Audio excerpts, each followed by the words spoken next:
Les baskets usées, l'uniforme délavé du supermarché avec le badge qui tenait à peine. La façon dont ma fille, Sophie, gardait les yeux baissés quand je l'ai aperçue à la cafétéria du centre commercial, comptant ses centimes pour s'acheter un petit café. Je l'ai presque pas reconnue. Ma fille, qui portait autrefois des vêtements de créateur, qui conduisait un SUV flambant neuf que je l'avais aidé à acheter il y a tout juste 2 ans, était là, assise seule au milieu de la galerie marchande, l'air de n'avoir pas dormi depuis des jours. Sophie. Je me suis approchée de sa table. Ma chérie, qu'est-ce que tu fais là? Où est Manon? Ma petite fille de 4 ans aurait dû être avec elle. C'était mercredi après-midi, le jour de repos de Sophie, qui travaillait comme infirmière à l'hôpital. Elle a levé les yeux et je l'ai vue. Les cernes sombres sous ses yeux. La façon dont sa main tremblait légèrement en posant sa tasse. L'éclair de peur avant qu'elle n'essaie de sourire. Salut, maman. Manon est avec Thomas et sa mère. Il l'emmène au parc. Thomas, son mari, et Chantal, sa belle-mère. Où est ta voiture? Ai-je demandé en m'asseyant en face d'elle. Le SUV que je t'ai aidé à avoir? Le sourire de Sophie s'est effacé. Elle a détourné le regard vers l'entrée du centre commercial. Thomas en avait besoin pour le travail. Sa voiture est tombée en panne le mois dernier. Depuis un mois? J'ai gardé une voix calme, mais un froid glacial s'est installé dans mon estomac. Qu'est-ce que tu conduis alors? Le bus. C'est très bien, maman. Vraiment. Elle a essayé de rire. Ça économise de l'essence. J'ai regardé ma fille. Je l'ai vraiment regardée. Le poids qu'elle avait perdu. L'uniforme qui flottait sur sa silhouette. La façon dont elle jetait sans cesse des coups d'œil à son téléphone comme si elle attendait quelque chose. Ou quelqu'un. Sophie. J'ai tendu la main à travers la table et pris la sienne. Elle était glacée malgré la chaleur de cet après-midi ensoleillé. Dis-moi ce qui se passe. Elle a retiré sa main. Il ne se passe rien. Tout va bien. J'ai juste. Je dois y aller bientôt. Thomas a dit qu'il appellerait quand ils auraient fini au parc. Pourquoi tu n'es pas allé au parc avec eux? J'avais des courses à faire. Quelles courses? Juste des trucs. Elle s'est levée brusquement. Je devrais y aller. Je dois attraper le bus de 15h15. Je me suis levée aussi. Je te raccompagne. Non. Le mot est sorti sec, presque paniqué, puis plus doux. Non, maman. Ça va. Le bus, c'est très bien. Nous étions là, au milieu de la cafétéria, entourés par le bruit des familles qui déjeunaient, des ados qui riaient, l'odeur de pizza et de traiteurs asiatiques. Et ma fille me regardait avec des yeux qui me suppliaient de ne pas insister. Mais j'étais sa mère, et j'avais été avocate en droit immobilier pendant 33 ans avant de prendre ma retraite. Je savais quand quelqu'un cachait quelque chose. Je savais quand quelqu'un avait peur. Sophie, où est-ce que tu habites maintenant? Elle a cligné des yeux. Comment ça? Au même endroit. La maison rue des Tilleuls. La maison qu'elle et Thomas avaient achetée il y a 3 ans, ce charmant pavillon avec le jardin et le grand chêne devant. J'y avais été des dizaines de fois, mais quelque chose dans son visage me disait que ce n'était pas toute la vérité. Tu as déjeuné? Ai-je demandé à la place. J'ai pas faim. Sophie-Marie, assieds-toi. J'ai utilisé ma voix de mère. Celle qui fonctionnait toujours même si elle avait 38 ans. Assieds-toi et laisse-moi t'offrir à manger. C'est quand la dernière fois que tu as fait un vrai repas? Elle a hésité, puis s'est lentement rassise. Je suis allée au stand asiatique et j'ai commandé beaucoup trop de nourriture. Quand je suis revenue avec le plateau, elle fixait encore son téléphone. Il te surveille, c'est ça? J'ai posé la nourriture. Thomas? Elle n'a pas répondu. Elle a juste pris les baguettes et a commencé à manger. Et la façon dont elle mangeait rapide, mécanique, comme quelqu'un qui n'avait pas eu assez de nourriture depuis un moment m'a tout dit. Sophie, parle-moi. Il n'y a rien à dire. Ton père et moi n'avons pas élevé une menteuse. Elle a arrêté de manger, a posé les baguettes. Et enfin, elle m'a regardé avec des larmes dans les yeux. Maman, je ne peux pas. Si je te dis, ça va tout empirer. S'il te plaît, laisse tomber. Laissez tomber quoi? Tout. Sa voix s'est brisée. Thomas et Chantal, ils ont tout. La maison, la voiture, mes cartes de crédit, même mon compte en banque. Ils contrôlent tout. Et si je ne fais pas exactement ce qu'ils disent, ils vont. Elle s'est arrêtée. Ils vont quoi? Elle a essuyé ses yeux brutalement. Ils feront en sorte que je ne revoie jamais Manon. Chantal m'a déjà dit qu'elle avait un avocat prêt. Elle a dit que je suis une mère indigne parce que je travaille trop. Parce que je ne peux pas offrir à Manon la vie qu'elle mérite. Elle a dit que si j'essaie de partir ou si je dis à qui que ce soit ce qui se passe, elle prendra Manon, et je ne la récupérerai jamais. Le bruit de la cafétéria s'est transformé en un bourdonnement lointain. Tout ce que je pouvais entendre, c'était la voix de ma fille, tremblante de peur et d'épuisement. Quand est-ce que ça a commencé? Il y a 6 mois. Thomas a perdu son emploi. Ou il a dit qu'il l'avait perdu. Je ne sais plus. Tout ce qu'il me dit est un mensonge. Chantal l'a convaincu qu'on devait emménager chez elle pour économiser. Mais une fois qu'on a quitté notre maison rue des Tilleuls, ils ont changé les serrures, m'ont dit que la maison était au nom de Thomas uniquement, même si je payais la moitié du crédit. Ils l'ont mise en location. Je ne sais pas où va cet argent. Et ils ont pris ta voiture. Thomas a dit qu'il en avait besoin pour des entretiens d'embauche. C'était il y a 4 mois. Puis ils ont pris mes cartes bleues parce que Chantal disait que je dépensais trop. Puis mes fiches de paie. Thomas m'a fait signer des papiers, il a dit que c'était pour un compte joint, mais maintenant je ne peux plus accéder à mon propre argent. Chantal me donne 20 € par semaine pour mes dépenses. C'est tout. Tout ce que je gagne va chez eux. J'ai senti mes mains se serrer en poing sous la table. Tu es allé voir la police? J'ai essayé. Elle a ri, un son brisé. Je suis allée au commissariat il y a 3 semaines. J'ai tout raconté, mais l'agent a dit que c'était une affaire civile, pas pénale. Il a dit que comme Thomas est mon mari et que j'avais signé des papiers lui donnant accès au compte, il ne pouvait pas faire grand-chose. Il m'a dit de prendre un avocat. Et avec quel argent, maman? Je peux à peine me payer le bus la moitié du temps. Et si j'essaie de mettre de l'argent de côté, Chantal fouille mes affaires. Elle a trouvé 40 € que j'avais cachés dans mon casier au travail le mois dernier. Elle a dit que je volais la famille et ne m'a pas laissé voir Manon pendant 3 jours. Sa voix est tombée dans un murmure. Je ne peux pas la perdre, maman. C'est tout ce que j'ai. J'ai pensé à ma petite fille. La douce Manon avec ses cheveux bouclés et son sourire édenté. Manon qui m'appelait mamie et adorait quand je lui lisais des histoires de princesses. Où est-ce que tu vis maintenant? Sophie a baissé les yeux. Dans leur garage. Ils m'ont donné un matelas gonflable et un vieux radiateur d'appoint. Chantal a dit que tant que je ne prouve pas que je peux être responsable, je ne peux pas dormir dans la maison. La chambre de Manon est à l'étage et je ne peux la voir que quand ils le permettent. Seigneur Dieu, Sophie. Je sais. Elle pleurait maintenant. Des larmes silencieuses coulant sur son visage. Je sais que c'est grave, mais si je pars, si je me bats, ils utiliseront tout contre moi au tribunal. Chantal a déjà pris des photos du garage, disant que c'est là que je choisis de vivre. Elle note chaque fois que je fais une double garde à l'hôpital, disant que je priorise mon travail sur ma fille. Elle monte un dossier, maman. Et je suis si fatiguée. Je suis si fatiguée que je peux à peine réfléchir. J'ai regardé ma fille s'effondrer de l'autre côté de la table de la cafétéria et j'ai pris une décision. Écoute-moi très attentivement, dis-je doucement. J'ai besoin que tu fasses exactement ce que tu faisais. Rentre là-bas. Agis normalement.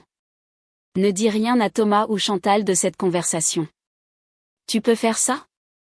Elle a essuyé ses yeux. Pourquoi? Parce que je vais m'en occuper. Maman, tu ne peux pas. Ils vont. Sophie. J'ai attendu qu'elle me regarde. J'ai été avocate pendant plus de 30 ans. Tu sais ce que j'ai passé la plupart de mon temps à faire?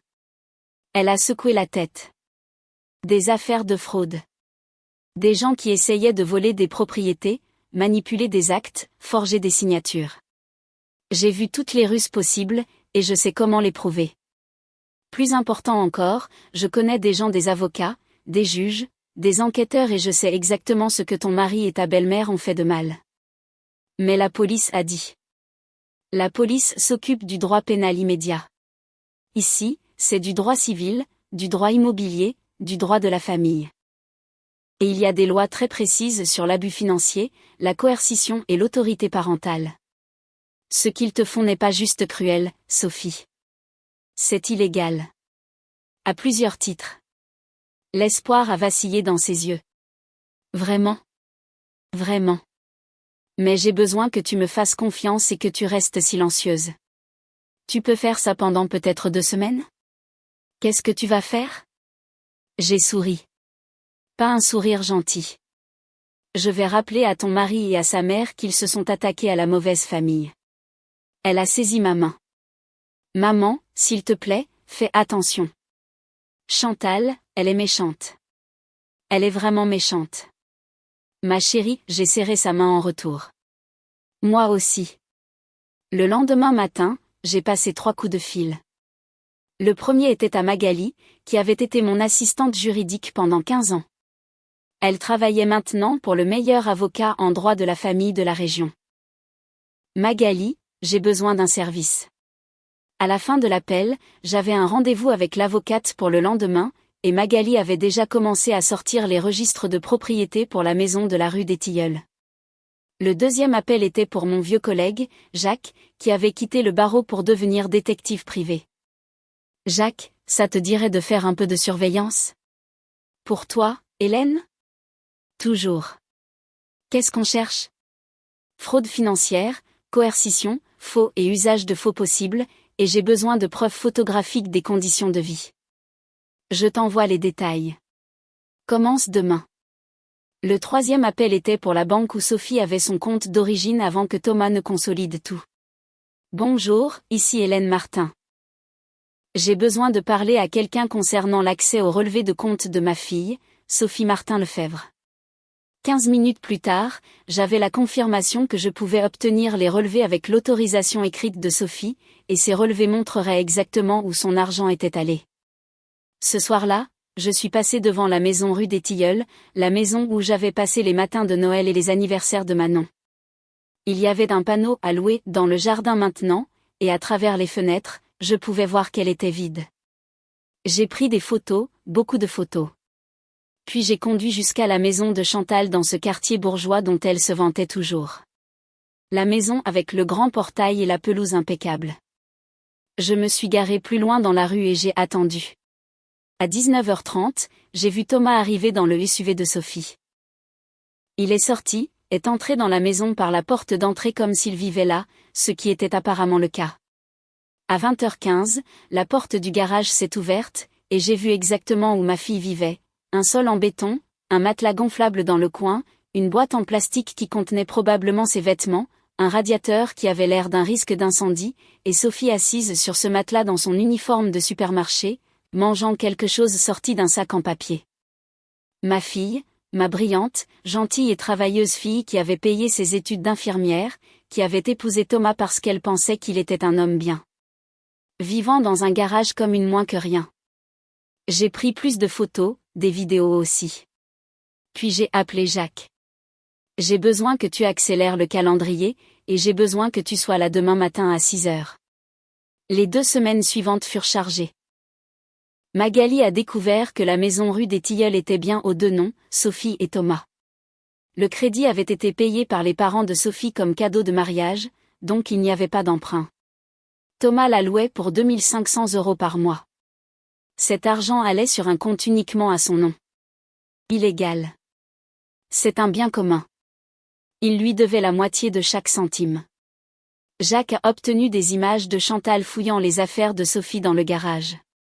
Des enregistrements audio de Chantal disant à Manon, « Ta mère ne s'intéresse plus à toi. C'est pour ça qu'elle vit dehors au lieu d'être avec nous. » Aliénation parentale illégale. Violence émotionnelle sur mineur. Les relevés bancaires montraient que Thomas avait imité la signature de Sophie sur au moins 4 documents, y compris celui qu'il a retiré de leur compte joint. Illégale, fraude, faux et usage de faux. J'ai rencontré l'avocate en droit de la famille, maître Carpentier, qui a tout regardé et a souri. Madame Martin, c'est l'un des cas les plus clairs de violence économique et de coercition que j'ai vu depuis des années. Votre fille a des motifs pour une garde d'urgence immédiate, la restitution de tous les biens matrimoniaux, une ordonnance de protection, et possiblement des poursuites pénales. On peut déposer le dossier demain et avoir une audience dans la semaine. Faites-le. Je suis retournée voir Sophie le mardi après-midi. Même cafétéria, mêmes yeux effrayés. Comment tu tiens le coup? Ça va. Elle n'avait pas l'air d'aller bien. Elle avait l'air pire qu'avant. Manon m'a demandé hier pourquoi je ne dors plus dans sa chambre. Je ne savais pas quoi lui dire. Dis-lui que ça va changer très bientôt. Elle m'a regardé avec un espoir désespéré. Tu as trouvé quelque chose? J'ai tout trouvé. Et Sophie, j'ai besoin que tu sois forte encore un petit moment. Ce vendredi, on va au tribunal. Toi, moi, et la meilleure avocate de la ville. On récupère Manon. On récupère ton argent. On récupère tout. Et s'ils se battent? Qu'ils essaient. J'ai sorti un dossier. J'ai des preuves de fraude, de faux, d'abus financiers, d'aliénation parentale et de location illégale de biens conjugales. J'ai des photos, des vidéos, des relevés bancaires et des témoignages. Ton mari et ta belle-mère ont commis au moins 6 délits différents. Ils peuvent soit coopérer, soit aller en prison. C'est leur choix. Sophie a fixé le dossier comme si c'était une bouée de sauvetage. Maman, je ne sais pas quoi dire. Dis que tu vas aller bien. Dis que tu vas me laisser t'aider. Et dis que tu vas te tenir debout dans ce tribunal vendredi et dire au juge exactement ce qu'ils t'ont fait. Elle a hoché la tête, les larmes coulant sur son visage. D'accord. D'accord, je peux faire ça. Je sais que tu peux. Tu es ma fille. J'ai serré sa main. Tu es plus forte que tu ne le penses, et tu es définitivement plus forte que. Le vendredi matin est arrivé avec un ciel dégagé. J'ai récupéré Sophie à 8 heures. Elle portait la seule tenue professionnelle qui lui restait, une robe noire qui était maintenant trop grande pour elle, mais maître Carpentier avait dit que nous pouvions utiliser ça aussi. Montrer au juge combien de poids elle avait perdu sous leur contrôle. Dans le couloir du tribunal, nous sommes tombés sur Thomas et Chantal avec leur avocat. Thomas avait l'air choqué de voir Sophie avec une avocate. Chantal avait l'air furieuse. « Qu'est-ce que c'est que ça ?» a exigé Chantal. « Tu ne peux pas te payer un avocat. » « En fait, Madame Lefebvre, je peux, » a dit maître Carpentier avec fluidité. « Je représente Sophie pro bono. Ou plutôt, sa mère m'a engagée. Et nous sommes ici pour aborder de très sérieuses inquiétudes concernant votre traitement de ma cliente. » Traitement? On lui a tout donné? Un endroit pour vivre, de la nourriture. Un garage, dis-je froidement. Vous lui avez donné un garage pour dormir pendant que vous gardiez sa fille loin d'elle et voliez son argent. Ce n'est pas. On n'a pas, balbutia Thomas. Leur avocat, un jeune homme qui n'était clairement pas préparé à ça, a regardé le dossier que tenait maître Carpentier. Qu'est-ce que vous avez là? Des preuves. Beaucoup. Voulez-vous les voir avant que nous passions devant le juge? Ça pourrait éviter à vos clients un certain embarras. Dans une salle de conférence, maître Carpentier a tout étalé, les photos, les vidéos, les relevés bancaires, les signatures imitées, les revenus locatifs que Thomas avait cachés, le garage où vivait Sophie, l'aliénation de Manon. J'ai regardé les visages de Thomas et Chantal devenir blêmes. C'est.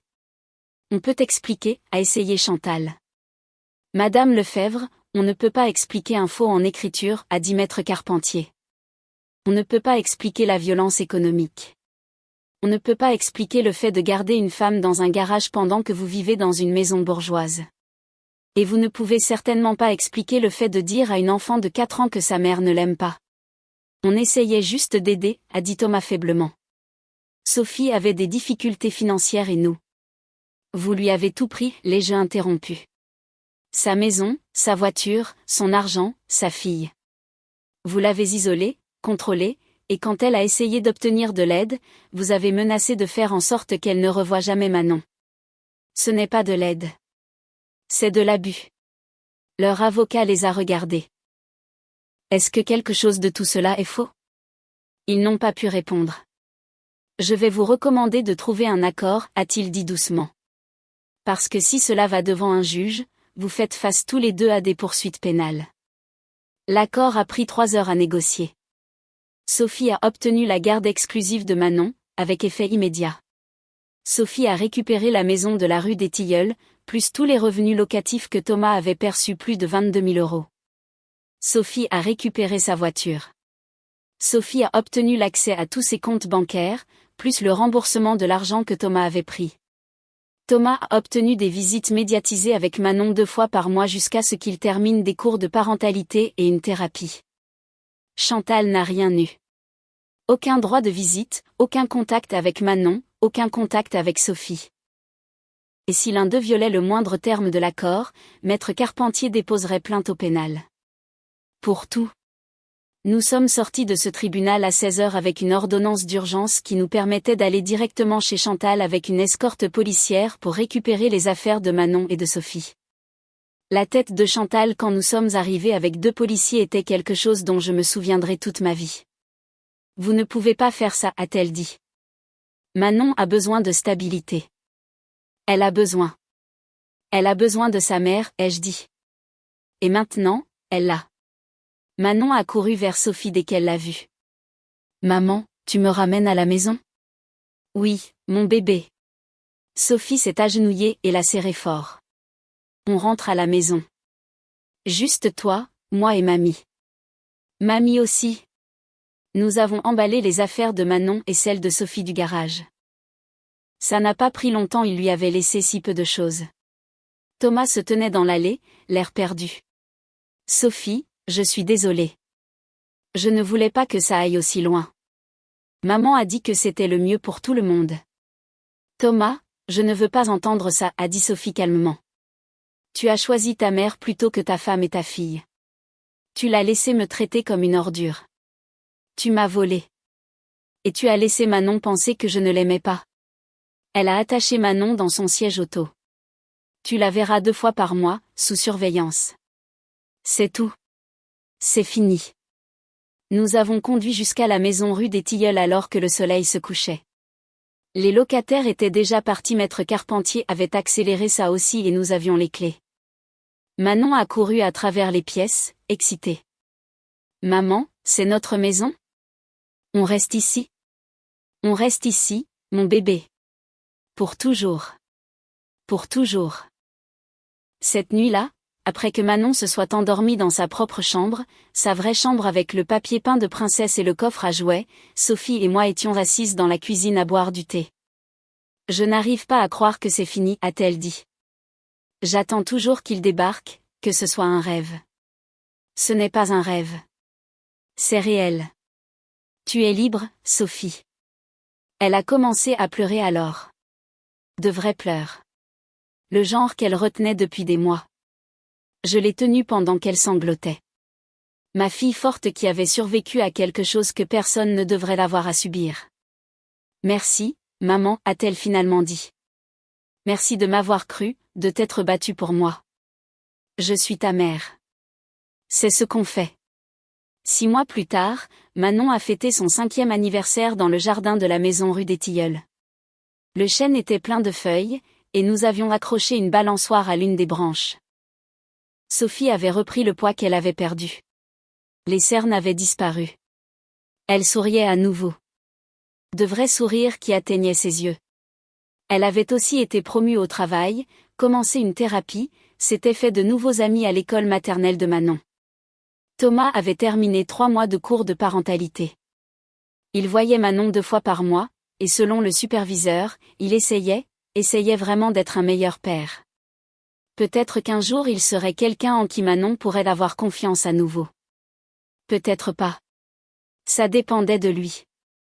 Chantal avait essayé de contacter Sophie 2 fois, les 2 fois par le biais d'avocats exigeant un droit de visite des grands-parents.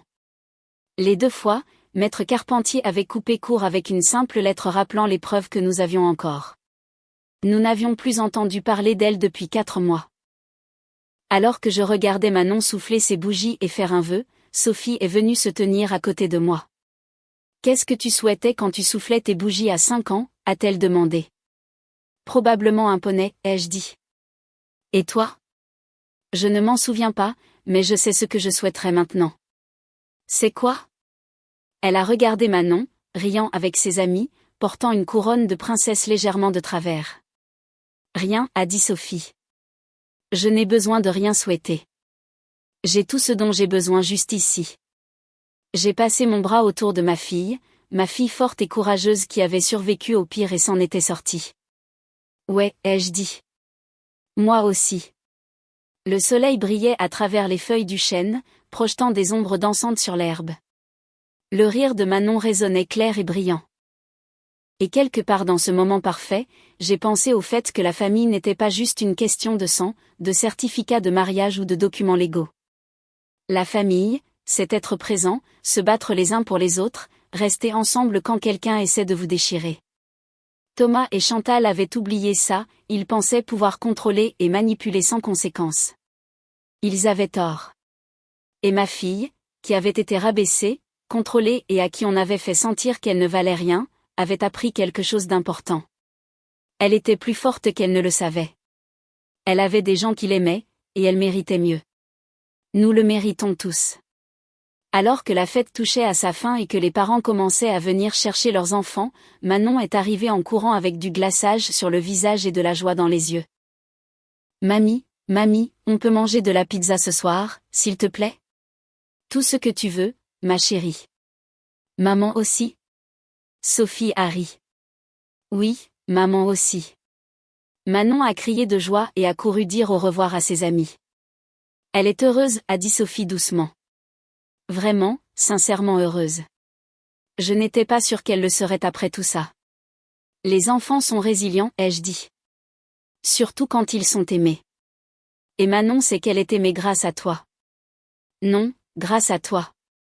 Tu t'es battue pour elle, Sophie. Même quand tu avais peur. Même quand tu pensais que tu ne pouvais pas gagner, tu as continué d'essayer. C'est ça qui compte. C'est ce dont Manon se souviendra.